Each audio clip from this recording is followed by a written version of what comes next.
So you're basically saying that you're just dating me because I can buy you things. Yes. I knew my family would have advised against me marrying Anfisa, but I still did it anyways. We've been married for 6 months, and it feels good. Why are you saying it like that? How? I hate being married to George. I think that a lot of people don't like to admit it, but everyone loves a good train wreck.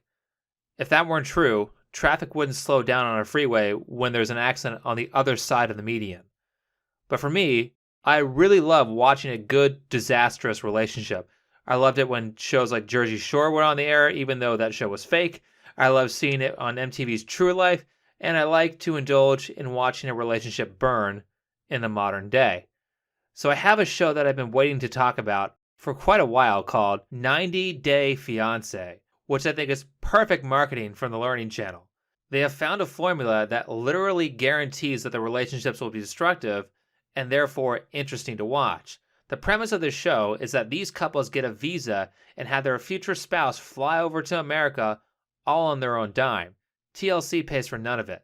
They don't even pay the people on the visa because it's illegal, and despite the popularity of the show, American cast members only get like $1,000 an episode. After they get their visa, they have 90 days to decide if they're going to get married or be deported. And the American partners are supposed to wonder, are they in it for the green card? Yes, they're in it for the green card. All of them are. I mean, they aren't even getting paid for the show. Why would you even have to ask that? We get it, though. You can't afford a high-status partner from America, so you're rummaging through the discount bin from another country to see if you can get a good deal on a spouse. I mean, this show is so transparent on that point that you can tell who the foreigner is just by looking at the couples. So guys, let's play a game in the comments section. I'm going to show you a few pictures of couples and you tell me your answers of which partner you think is a foreigner. Let's try the first couple. Who is on a visa? Molly or Lewis? Got your answer? Next, tell me. Which one of these two is in it for the green card? Alexandra or Josh? Nicole or Azan? Who is rummaging through that discount bin to find a spouse with a higher number? Do you think Muhammad is the American, or is it Danielle? Last one. Colt or Larissa? Which one of them is pretending to enjoy the sex? Alright guys, pencils down. Let's get to our main couple, George and Anfisa. Anfisa is a female entrepreneur / ex-cam girl from Russia who wants to live the American dream. George is a pot dealer from Reeferside, California, who said he would buy Anfisa anything she wanted when she moved to America. When George asked me to come to the States, he promised to get me whatever I want. Or whatever makes you happy. I am beautiful and I like nice clothes, nice shoes, nice purses. So I expect him to pay for all that. I want more shoes, more bags, more. I want a car. There has to be a limit. 10,000 per month? Don't make me laugh. And I guess we're not getting Be married. reasonable. What about price point? What are you comfortable with? What is your most expensive dress? Our most expensive dress would be $45,000. Is that okay? You keep wanting more and more. Like, when is the end? Never. After you want something, you're gonna want something else. And after you get that, you're gonna want something else. Yeah? Like, there's never gonna be an end to it. Now, after seeing all this, you might ask, why would George put up with her? She's not attractive, and she's definitely not worth $10,000 a month. I mean, if she was like a 10, I could see why George wouldn't just kick her to the curb. So really, none of this makes sense. But then, I found something that better explained this situation, and to the handful of women watching this, you should pay close attention. This is how ugly plastic surgery makes you look. Take a look at these before and after photos. On the left, we see a pre-plastic surgery Anfisa, who is a strong 8 or 9 out of 10. On the right, we see a post-Botox Anfisa, who has lowered her number to a 7. The big Botox lips ruin the symmetry of her face, which makes her look like a clown. And that is always the case with Botox. Botox looks gross, and men don't like it. That, plus a little weight gain, and by the time she's married to George, she brings herself down to a 5 or a 6. Keep in mind that when this was filmed, she was in her early 20s. Now, if you were to watch any videos on George and Anfisa, and then also read the comments section, you will see that many people are saying that she is virtuous because she's honest about her gold-digging behavior, and George is the bad guy for not meeting her demands. And they were partially right. George did lie about his wealth, but she's not honest either. By her own words, the deal was that he would give her money and she would be attractive. So basically you're saying if I can't provide, I'm worthless to you. I don't understand what's wrong about it. If I was ugly and fat, would you be dating me? But she didn't hold up her end of the bargain. After she moved, she got Botox and fake boobs, which again, ladies, lowers your number. You are spending money on and going through painful surgeries for stuff that makes you look less attractive. So she got fake boobs, Botox, and then gained a bunch of weight. George originally bargained for a 9, but by the time they were married, he ended up with a 5. That makes her a liar. And even if she didn't make a bunch of choices that made her look less attractive, just because she was honest about her intentions doesn't make her actions right. If a killer is honest about murdering people, does that absolve him of his crimes? I wonder if the women enjoying Anfisa's honesty also call men pigs who openly say that they are only interested in a woman for her looks. Outside of that, for those of you who are unaware, this is the kind of person Anfisa is. What? She keyed idiot into the driver's side door. She broke phones, plural. I tried calling her. She erased my phone. That's her. Hello? Where are you? That's just an attention thing, I feel like. I'm pulling over. Why did you leave?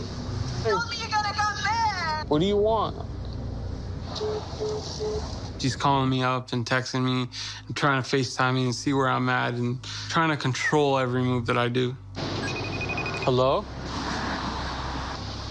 What's the problem? You were going out and you're coming back. Well, Stop me! what? You just left. Come back right now. What are you doing? Come back. This is the kind of I have to go through all the time. What is the problem? I am coming back. You lied to me. I am coming back now. Because I think I deserve more than 50%, no matter when we divorce. I think I deserve everything, and he's not going to take it from me. She doesn't want to take on debt, but then yet spends my money. So what? I'm not gonna screw myself over just because you want to be happy. I'm agreeing to certain things. Nothing changed. I think you're too immature to know this.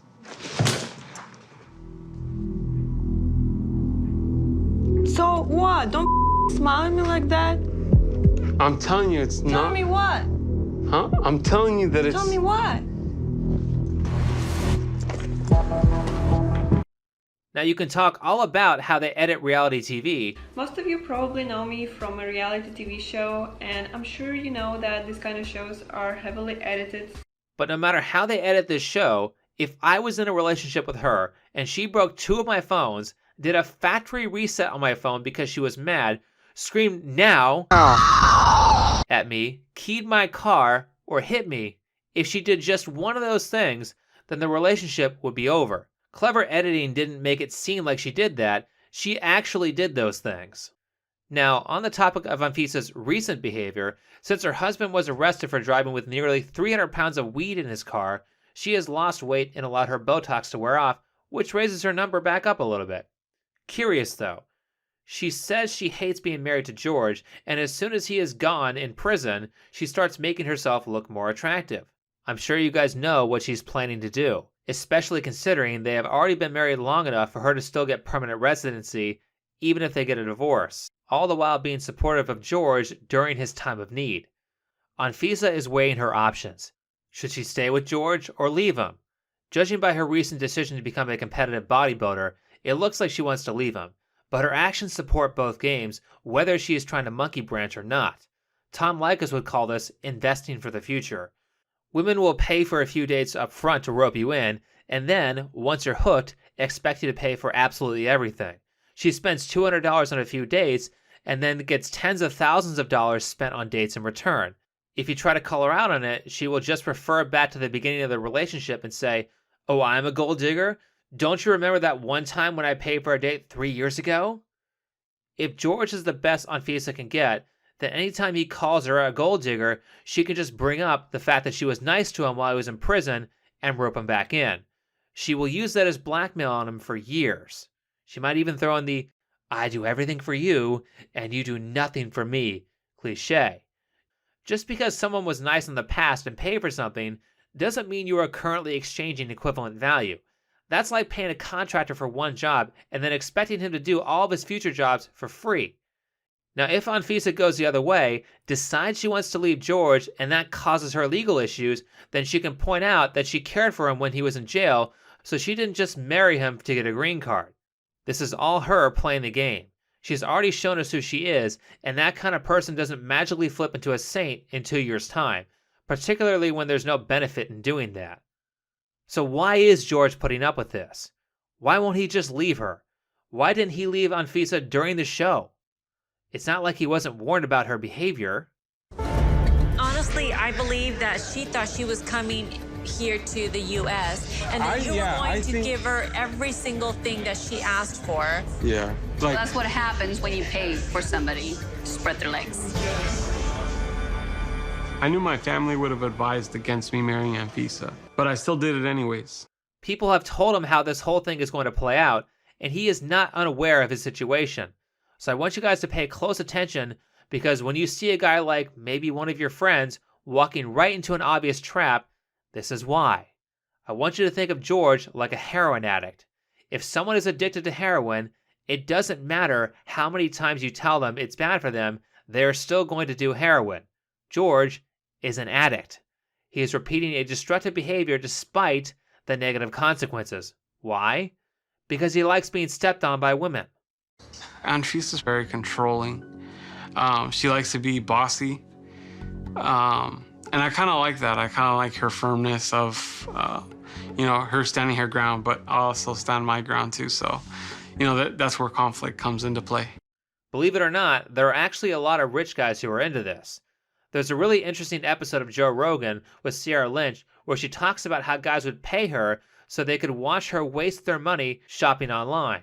Now, understandably, some of your more normal friends may not be into the sub-dom culture, but it's still a variant of this. If you know someone who is in a terrible relationship and they stay with that partner, they are doing it because they're an addict. We measure addiction by negative consequence, and there are all kinds of bad things that can happen to you when you're in a relationship with an abusive partner like Anfisa. Now, of course, if you see a friend in danger, then as a good friend, you can warn them. You would be a terrible friend if you saw your friend walking towards a cliff and didn't try to stop him. You can give him the tools to avoid the negative consequences, but if he ignores your warnings, then the only thing you can do is let his addictive behavior cause him to fall. And that might mean some pretty disastrous things. It might mean jail. It might mean losing half of his stuff. It might mean paying 5 years of alimony. It might mean paying 18 years for a kid that's not his. It might mean becoming homeless. Oh well, that's what he's chosen, and if you try to get in the way of his failure, you will only make it worse. For example, let's say you have a family member who is an alcoholic and they lose their home. You say, "No problem, just come live with me." By doing that, you have just removed the consequences of their bad decisions, so instead of saying, "Wow, I see the errors in my ways," they're going to say, "Great, I don't have to pay rent anymore, so I can afford to drink." George from 90 Day Fiancé is experiencing that now. His relationship with Anfisa has had negative consequences. He is currently in jail. And who's to say that he didn't make that mistake with his medical marijuana business because he was trying to rake in more cash to meet Anfisa's demands? Now, he has already been warned, so if someone helps him, like posting bail or becomes his emotional tampon for all his problems with his wife, then he will just say, "Great, I have all the support I need, so I don't have to make any changes." And that's how the cycle works. That's why these people won't listen to reason. That's why every addict is in denial. They need strong negative consequences before they will make any changes. You can help people who want to be helped, but if they refuse you, then the best thing you can do is shut up and don't support them when they are hurt by their bad choices. Otherwise, you will make them worse. But that's enough for this video. If you liked it, hit the like button, subscribe if you're new, comment and share.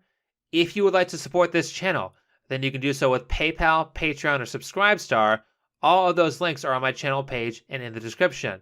If you have not checked out my BitChute channel yet, then you can also find it on my channel page or in the description of this video. Otherwise, thanks for watching, and I'll see you in the next video.